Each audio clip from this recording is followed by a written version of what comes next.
Assalamualaikum warahmatullahi wabarakatuh. Perkenalkan, nama saya Medina Julpan Nabila, NPM saya 301250402. Daniel Goleman menjelaskan bahwa kecerdasan emosional terdiri dari 5 komponen utama. Yang pertama ada kesadaran diri, pengendalian diri, motivasi, empati, dan keterampilan sosial. Pada kasus hubungan antara seorang insinyur dan wakil presiden, kelima komponen ini tampak jelas dan menjadi dasar analisis. Yang pertama ada kesadaran diri.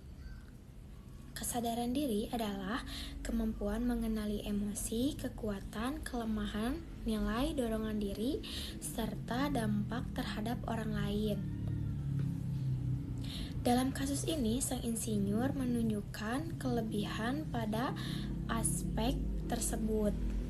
Ia menyadari emosinya dapat mengganggu kinerja dan motivasinya, sehingga ia berinisiatif mencari solusi dan memperbaiki kondisi emosionalnya demi meningkatkan performa kerja.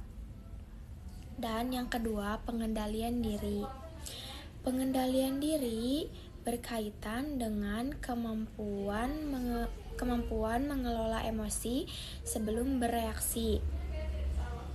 Sang insinyur tidak merespon ucapan sarkastis wakil presiden secara agresif, melainkan menenangkan diri terlebih dahulu, fokus pada penyelesaian masalah, dan memilih berkomunikasi secara asertif. Hal ini menunjukkan kemampuan pengendalian diri yang matang.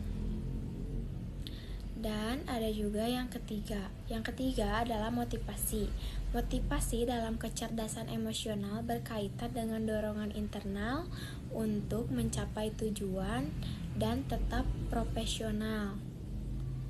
Sang insinyur memperlihatkan motivasi tinggi melalui keinginannya memperbaiki situasi dan emosinya, mengklarifikasi komentar wakil presiden, dan tetap berpikir rasional demi karir serta perkembangan tim. Dan yang keempat ada empati. Empati adalah kemampuan memahami perasaan orang lain dan mempertimbangkan perspektif mereka. Dalam kasus ini, wakil presiden gagal menunjukkan empati. Ucapan sarkastisnya berdampak negatif terhadap mental, kinerja, dan motivasi bawahan. Ia tidak memahami bahwa candaan itu kritik yang tidak tepat dapat merusak suasana kerja dan hubungan profesional. Dan yang kelima ada keterampilan sosial.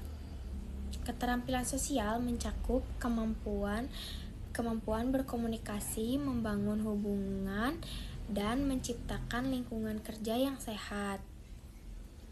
Sang insinyur kembali menunjukkan kecerdasan emosional yang baik dengan mengelola emosinya sebelum berbicara, menyampaikan masalah secara spesifik tanpa menyerang, dan memilih dialog yang konstruktif. Sebaliknya, wakil presiden memperlihatkan keterampilan sosial rendah melalui penggunaan sarkasme di forum formal, kritik yang tidak jelas, dan ketidaksadaran terhadap kondisi mental tim. Tindakan yang akan dilakukan jika berada di posisi wakil presiden. Jika berada pada wakil presiden, tindakan yang lebih tepat adalah menyadari kondisi mental dan emosi bawahan sebelum memberi kritik, menyampaikan kritik dalam situasi tenang tanpa sarkasme atau penghinaan, memberikan kritik yang konstruktif, fokus pada perbaikan, bukan menunjukkan superioritas, menunjukkan empati dengan mengajak bawahan berdialog, mengajak bawahan berdialog terbuka tanpa menghakimi, menggunakan komunikasi yang membangun demi perkembangan individu dan peningkatan kinerja tim. Sekian penjelasan dari saya, semoga penjelasan dari saya bermanfaat bagi kita semua. Wassalamualaikum warahmatullahi wabarakatuh.